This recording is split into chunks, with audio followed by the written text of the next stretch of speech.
देखिए एक Bermuda triangle है जो जहाजों को, हवाई जहाजों को निगल लेता है।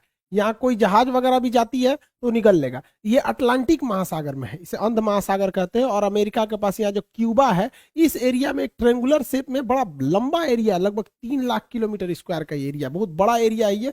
इसको हम थोड़ा सा वहां पे जूम करके समझते हैं। देखिए ये एरिया जो है, ये 3 बड़े बड़े एरिया उसको मिला के बनाया जाता है। वर्ल्ड मैप में देखेंगे तो ये ट्रायंगल यहाँ आएगा। जबकि अगर इस पर्टिकुलर एरिया को जूम करें तो ये फ्लोरिडा के पास से स्टार्ट होता है, और यहाँ प्यूर्टो रिको जो अटलांटिक महासागर की सबसे गहरी खाई है, वहां से जाके ये बरमूडा द्वीप पर तक जाता है। ये एरिया है यहाँ पर, जिसे यहाँ तक दर्शाया गया है। ये लगभग 3 से 4 लाख के एरिया, कहीं कभी कभी ये बड़ा हो जाता है। इसका एक्यूरेट कोई मार्किंग नहीं है कि जो आदमी पूरा एरिया को बता सके। हम तो यहाँ भले ऐसे ट्रायंगल बना दिए, बट समुद्र में ऐसा कोई ट्रायंगल नहीं है। बट अगर इस एरिया में कहीं से भी कोई जहाजें आती हैं तो उनके साथ कुछ अप्रिय घटनाएं हो जाती हैं।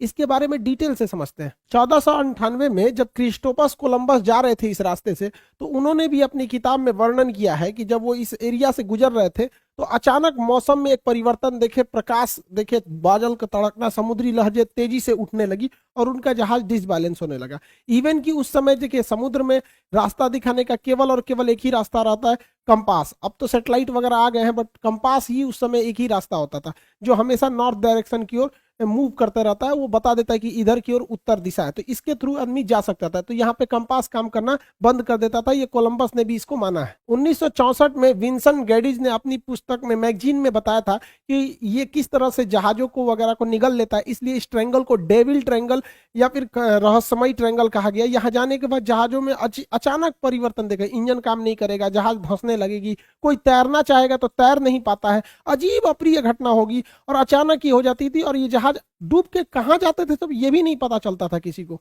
यूं तो यहाँ हजारों घटनाएं हुई हैं। कुछ फेमस घटना देखते हैं। अगस्त 1942 में अमेरिकी नौसेना के जहाज अपने रूटीन एरिया पे थे सब, उन्हें बम्बार्डमेंट करके लौटना था इसी बरमूडा ट्रायंगल के ऊपर से। लेकिन अचानक उनका संपर्क रेडियो स्टेशन से टूट जाता है, उसमें लगे हुए इंस्ट्रूमेंट काम करना छोड़ देते हैं, उनका नेविगेशन सिस्टम पूरी तरह फेल हो जाता है। सब में एक कॉमन समस्या देखी जाती है कि उनका कंपास काम नहीं कर रहा होता और ये जहाज पूरी तरह ध्वस्त हो जाता है।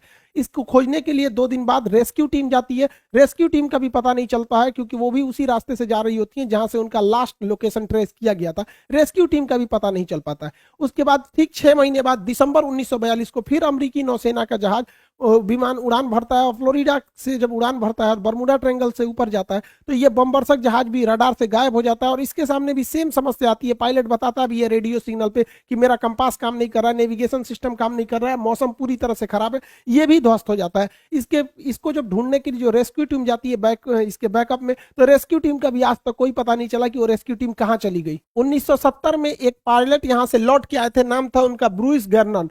ये जब लौट के आए थे, इन्होंने बताया था कि वहां पे क्या क्या घटनाएं हुई थी। इन्होंने बताया कि अचानक बरमूडा ट्रायंगल के जब ऊपर से गया तो अचानक मौसम बिगड़ गया और सामने बादलों का एक पूरा धुआं, कोहरा टाइप का छा गया, धुंध हो गया बादलों का, और ऐसे लग रहा था जैसे बादलों की गुफा है। ये इन्हें कुछ दिख नहीं रहा था। इसमें जब प्रवेश किए तो ये खत्म होने का नाम ही नहीं ले रहा था। इसके अंदर मौसम इतना खराब था और इनका रेडियो फ्रीक्वेंसी भी गड़बड़ काम कर रही थी, इलेक्ट्रॉनिक्स वगैरह काम करना छोड़ दिए थे इनके जहाज के, और इनकी जहाज की रफ्तार बहुत ही तेज हो गई थी और रडार पे कोई भी दूसरा रेडियो स्टेशन या एयरपोर्ट अथॉरिटी का कोई भी रडार सिग्नल मैच नहीं कर रहा था। इन्हें कुछ समझ में नहीं आ रहा था, और लेकिन ये जहाज को आगे की ओर ले जा रहे थे। लगभग 3 मिनट बाद, एक अच्छी खासी दूरी तय करने के बाद, ये उस जोन से बाहर निकले और उसके बाद ये अपनी जहाज को लैंड कराए। लैंड कराने के बाद देखिए इत्तेफाक क्या हुआ था कि वो 3 मिनट में ही 150 किलोमीटर की दूरी तय कर लिए थे। यानी इनकी जो रफ्तार हो गई थी लगभग 3000 किलोमीटर प्रति घंटा हो गई थी, जो अभी किसी भी पैसेंजर जहाज के लिए पॉसिबल नहीं है। ये तो मिसाइल और लड़ाकू जहाजों की स्पीड होती है। बहुत लंबे अरसे तक ये बरमूडा ट्रायंगल जो था एक रहस्य का कारण बना। लोगों को लगता था कोई अदृश्य शक्ति है जो जहाजों को, शिप को अपनी ओर खींच लेती है, लेकिन ऐसा कुछ भी नहीं है। इसके पूरे रहस्य पर पर्दा उठाया जा चुका है। इवन की बरमूडा ट्रायंगल दुनिया के 10 सबसे खतरनाक जगहों में से भी एक नहीं है। मतलब सोचिए 10 खतरनाक जगहों में भी इन्हें शामिल नहीं किया गया। इसका मतलब ये एक कहानी है। फेमस हो जाता है कोई चीज बहुत ऐसे ही कि जहाजों को निगल जाता है, ये होता है, ऐसा कुछ नहीं होता है। यहाँ कुछ नेचुरल घटनाएं होती है, कोई सुपर नेचुरल नहीं है जिसका लॉजिक भी अवेलेबल है। सबको हम लोग समझते हैं। जो जहाजों का मलबा गया वो नीचे समुद्र के तल पे, देखिए यहाँ जो एरिया है बरमूडा का जो एरिया, इस एरिया के नीचे ज्वालामुखी है सब, और ये ज्वालामुखी विस्फोट करते हैं सब। जब भी ज्वालामुखी विस्फोट होता है तो कुछ जहरीली गैसें निकलती हैं, इसमें मीथेन वगैरह की मात्रा निकलती है। मीथेन गैस वगैरह जब पानी से मिलता है तो उसकी डेंसिटी को एकदम घटा देता है। जब डेंसिटी, समुद्र की डेंसिटी घट जाती है तो जहाजों को डिजाइन किया गया रहता है समुद्र की डेंसिटी के हिसाब से, उसके घनत्व के हिसाब से, ताकि वो ऊपर तैर सके।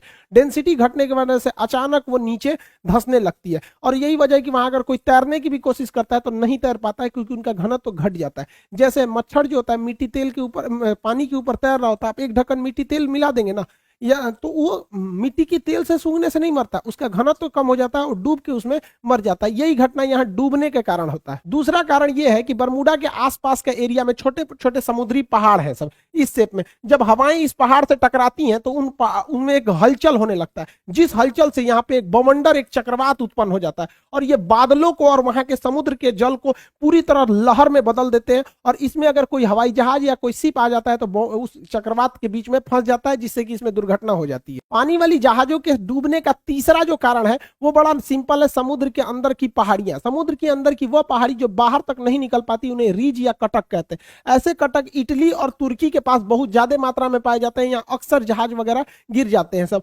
नीचे का पेंदी टकरा जाता है। जैसे देखिए ये समुद्र का लेवल है, तो यहाँ पे जहाज चल रही है तो उसको ये नहीं पता है कि नीचे मेरे समुद्र है कि नहीं, और नीचे से कुछ पहाड़ी अगर ऊपर आती है तो इसके पेंदी से टकरा जाती है। ऐसी घटना इटली और तुर्की के पास बहुत ज्यादा देखने को मिलती है।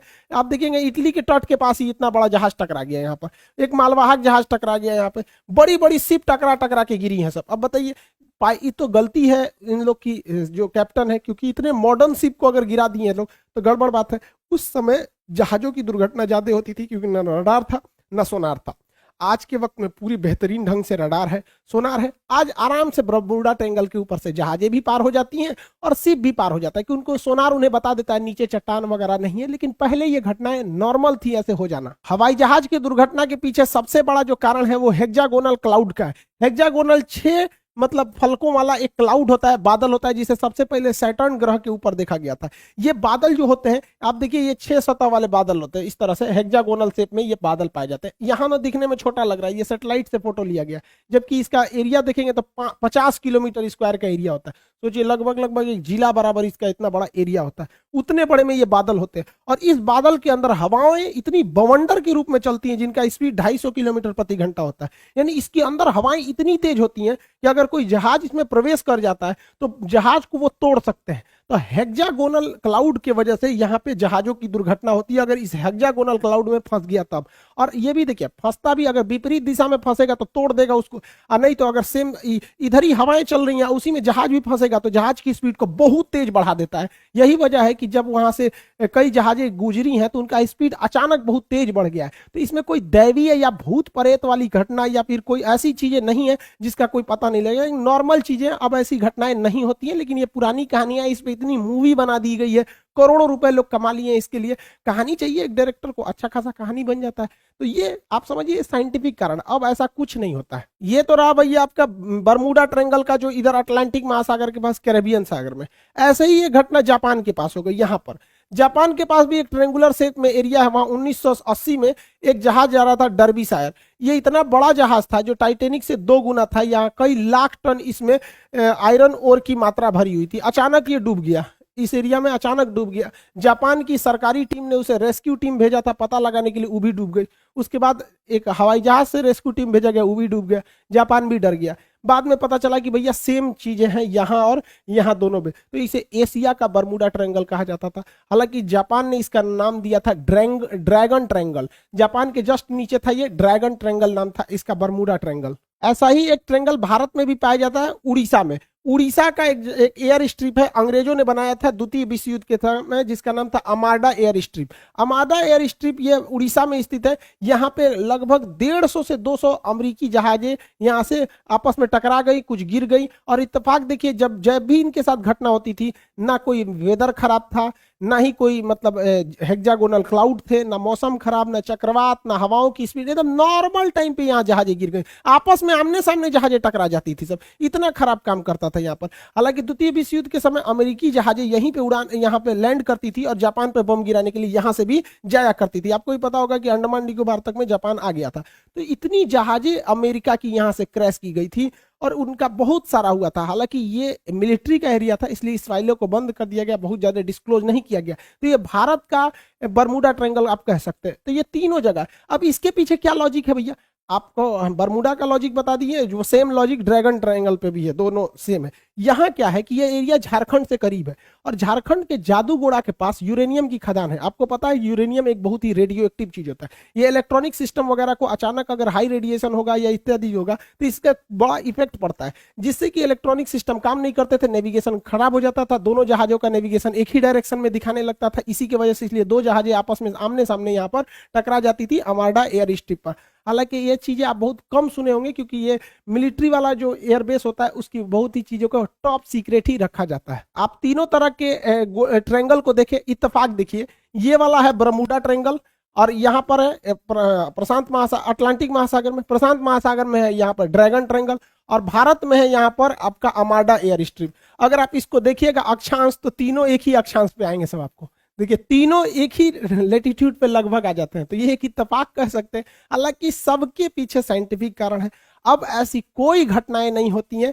जो भी कहता है कि यहाँ पे कोई सुपर नेचुरल पावर है, ये है, ये है, सब मन गढ़ंत कहानी।